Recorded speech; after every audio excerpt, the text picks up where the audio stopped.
Hello, calculus friends. Welcome to section 3.1, derivatives of polynomials and exponential functions. Chapter 3 is really super cool because what we do in chapter 3 is we learn about templates for derivatives. So back in chapter 2, when we took derivatives, we had to use the limit definition of the derivative to find the derivative of a function at any point. Well, fortunately for us, people in the past have done a lot of work for us and created templates for us to take derivatives, as opposed to us having to use the limit definition all the time. So let's start with some basic functions and how we can get their derivatives without having to go through the whole tedious process of using difference quotients and taking limits.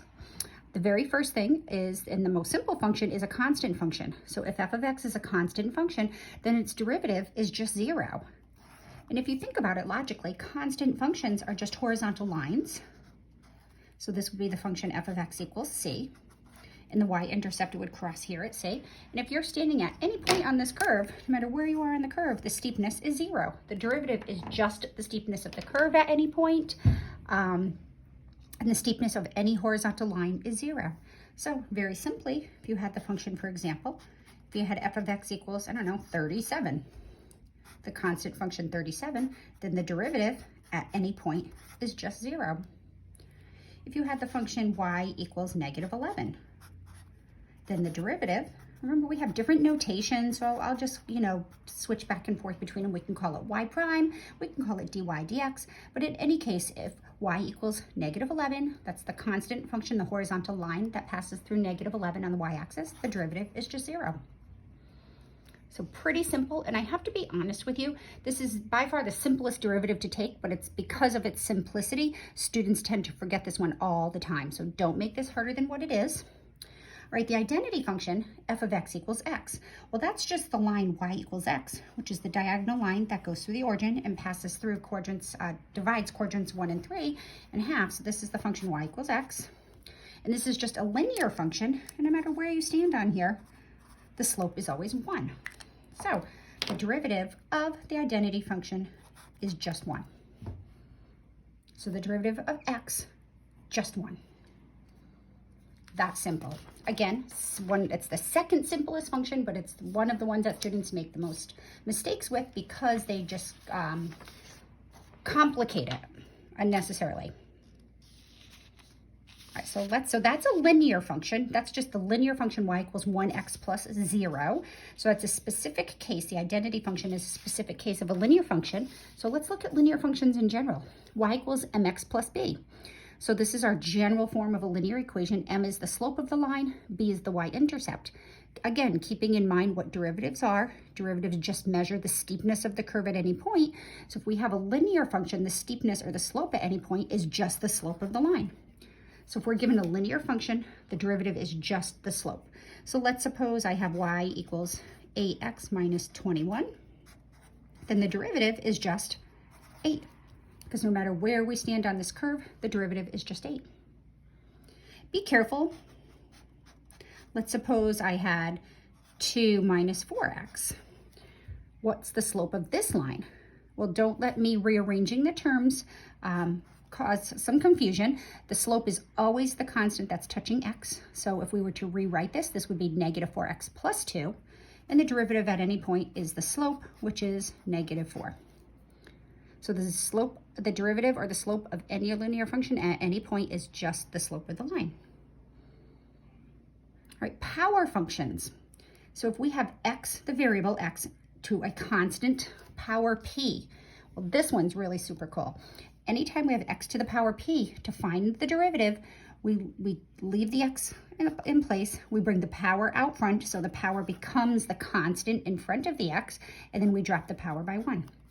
This one's going to be so useful. This all can be proved using the limit definition of the derivative. And if you go through the PowerPoint lectures, they do go through some of these for you. So for example, if I had f of x equals x squared, we saw using the limit definition what the derivative is. Well, if we use this rule that says take the power out front, so it becomes 2, leave the x alone, and drop the power by 1. Now, we typically wouldn't write that out. We would just subtract 1 in our head from the power of 2, and would get 2x to the 1 power, which is just 2x. So the derivative of x squared is 2x. If I had y equals x to the 103rd power, then the derivative is bring the power out front, leave the variable alone, and drop the power by 1. Again, you could do this using the limit definition of the derivative, but this is a template from this point forward that you are allowed to use. Now notice it says any power, any number, any exponent on p as long as it's constant, as long as the power for any number p, this rule works. So that being said, let's look at y equals the square root of x. Keeping in mind that we can write radicals as powers, the square root is equivalent to the 1/2 power. So if you remember back in chapter 2, we used the limit definition of the derivative. It got a little hairy. We had to use conjugates and take limits and blah, blah, blah. Well, if we use this rule, the derivative is, because it's x to a power, the power is 1/2. Bring the power out front. Leave the variable alone. Drop the power by 1. 1/2 minus 1 is -1/2. That is equivalent to 1/2 over x to the 1/2, which is 1/2 square root of x. So we did this previously using the limit definition. This is a heck of a lot easier. So y equals the square root of x. The derivative is 1/2 square root of x. All right, let's suppose we had g of x equals 1/x to the 5th. Now be really careful here, because in order to use this template, it has to be in this form. It has to be x to a power. It doesn't say that it can be 1/x to the power. What we could do is rewrite this as x to a power. G of x equals 1/x to the 5th is equivalent to x to the -5th power. So now it's in this form, and we're allowed to use this rule. We may not use this rule in this form. So the derivative of g, would bring the power out front, leave the variable alone, and drop the power by 1. Be really careful, because -5 minus 1 is -6. So it'd be -6. We drop the power by 1, and this is equivalent to -5/x to the 6th. So the derivative of 1/x to the 5th is -5/x to the 6th.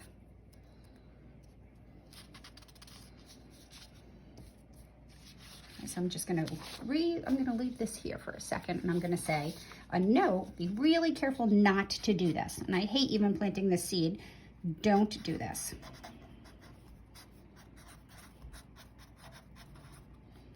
If we have y equals 1/x to the 5th, y prime, students often will do this. Just take the derivative of x to the 5th in the denominator.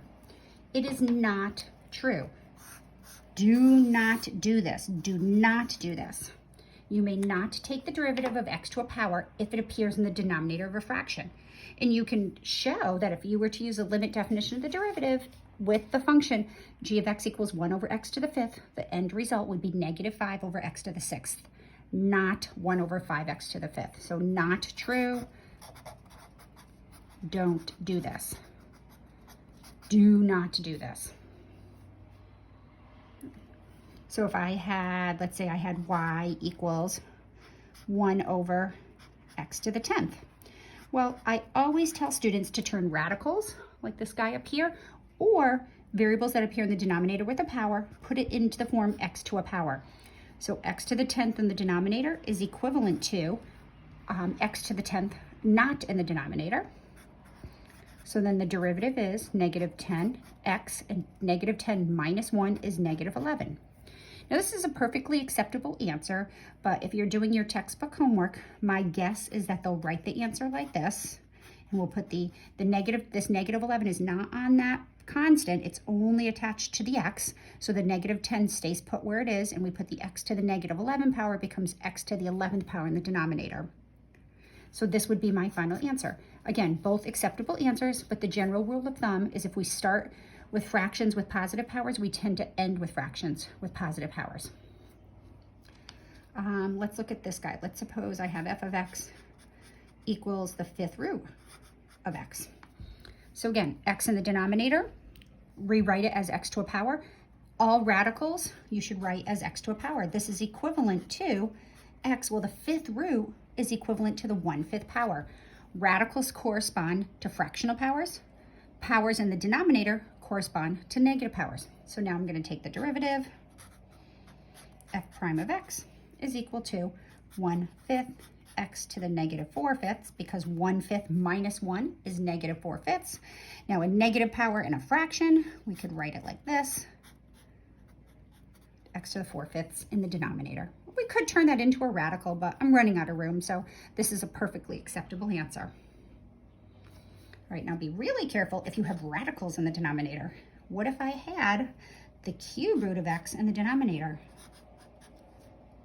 Well, keep in mind that this is equivalent to 1 over x to the 1/3, so the cube root corresponds to the 1/3 power, but then we want to get it out of the fraction and just write it as x to a power. Well, 1 over the cube root of x is equivalent to 1 over x to the 1/3, which is equivalent to x to the negative 1/3. So therefore, the derivative would be negative 1/3 x. Now, negative 1/3 minus 1 is negative 4/3. And then I would just put this back in the denominator, negative 1 over 3x to the 4/3. All right. So not too bad, just takes practice. By the time you leave this class, this should be second nature to you. All right, constant multiple rule. If you have a constant times a function, then the derivative is just the constant times the derivative of the function. Yeah, I'm running out of, whoops, I went into my other space, sorry. It's just the constant times the derivative of the function. All right, so what do I mean by that? Well, let's suppose we had y equals 4x squared.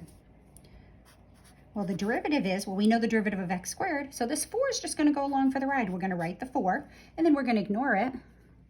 And then the derivative of x squared is just 2x, so it's going to be 4 times 2x. And of course, we simplify this and we write our final answer as 8x. Now, in practice, we tend to skip this step, and we just go down, we bring the power out front and multiply it by the constant out front, and then drop the power by 1. So the derivative of 4x squared is 8x. Let's suppose we had y equals 16 times the square root of x. Well, again, my suggestion is to turn all radicals into powers. The square root is equivalent to the 1/2 power. Now we can use that power rule and the constant multiple rule. We're going to bring the 1/2 out front. 1/2 times 16 is 8. Whoops, let's see. Let me write this properly. Y prime is equal to, bring the 1/2 out front, multiply by the constant 8. X, drop the power by 1, negative 1/2. And then we don't like negative powers. I'm going to write this as x 8 over the square root of x. There we go.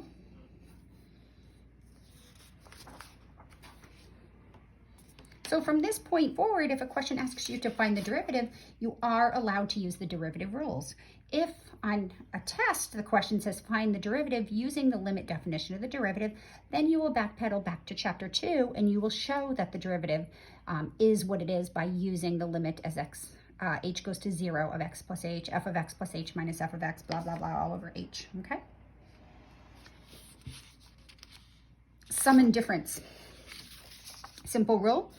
The derivative of a sum is the sum of the derivatives. So we can just take the derivative of the first function. So here we have f plus g, and we're taking the derivative. We can just take the derivative of that guy and add it to the derivative of that guy. And likewise with differences, if we have a difference, we can just take the derivative of the first function and subtract the derivative of the second function. So that's simple. So let's suppose I have y equals, I don't know, 8x to the 5th minus x. Now these are not like terms, so we can't simplify them, but I can take the derivative because I know the derivative of this and I know the derivative of that. The derivative of 8x to the 5th, well, using our power rule and our constant multiple rule, we'll bring the 5 out front. 8 times 5 is 40. Leave the x alone, drop the power by 1. And then this is just the identity function, and the derivative of x is just 1. So it's the derivative of a difference. What if I had f of x equals the square root of x plus 7? Well, then the derivative of a sum is the derivative of this guy. So I'm going to write this. We'll do the square root of x enough where you should, at some point just remember the derivative of the square root of x. But it's the derivative of the square root of x. Bring the power out front. Leave the x alone. Drop the power by 1. plus the derivative of 7, which is 0. And I'm going to just clean this up. 1/2 times x to the negative 1/2 is just 1 over 2 squared of x, and then the 0, we don't have to write that in. All right, the natural exponent function, e to the x. Super easiest derivative of them all, even easier than the constant rule. Again, it's one of those ones that's so simple, students overlook the simplicity. The proof of this is in the PowerPoint lecture. The derivative of e to the x is itself. The derivative of e to the x is just e to the x. So if I had, and the constant rule applies, all the other rules always apply. So let's suppose I had 13 e to the x. Well, then the derivative would be, well, the derivative of a constant times a function is just the constant times the derivative of the function. 13 e to the x. If I had the function g of x equals 7x minus e to the x, then the derivative would be, well, it's a difference, so it's just the derivative of 7x, which is 7, minus the derivative of e to the x, which is e to the x. Right, now be careful because this little template here is only for the exponential function, the natural exponential function, where the base is e. We have a separate template if the base is something other than e. So I misnumbered. We're going to change that guy to an 8. Exponential functions in general. So if you have the exponential function a to the x, exponential functions are defined to have positive bases. Then the derivative is, well, like e to the x, the derivative is itself, but then we just tag on the natural log of the base. Now this does hold for e to the x. So if I go back here, it would be e to the x times the natural log of e, but the natural log of e is just 1. So really, this template, if you have the exponential function a to the x, the derivative is a to the x natural log of a, holds for any base, including a. So for example, let's suppose I had y equals 7 to the x. The derivative is 7 to the x times natural log of 7.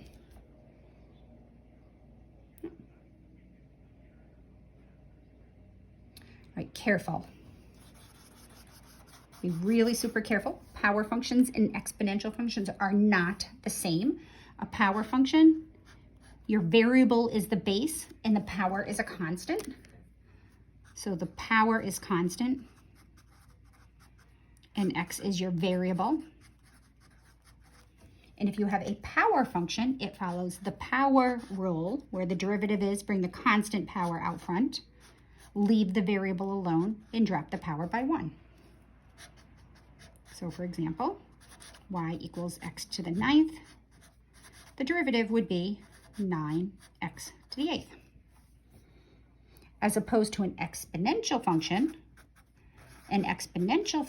has the variable appears in the exponent and your base is constant. And in this case, the derivative is itself times the natural log of the base. So for example, x to the 9th was a power function, but 9 to the x is an exponential function. And the derivative of 9 to the x is 9 to the x times the constant natural log of 9.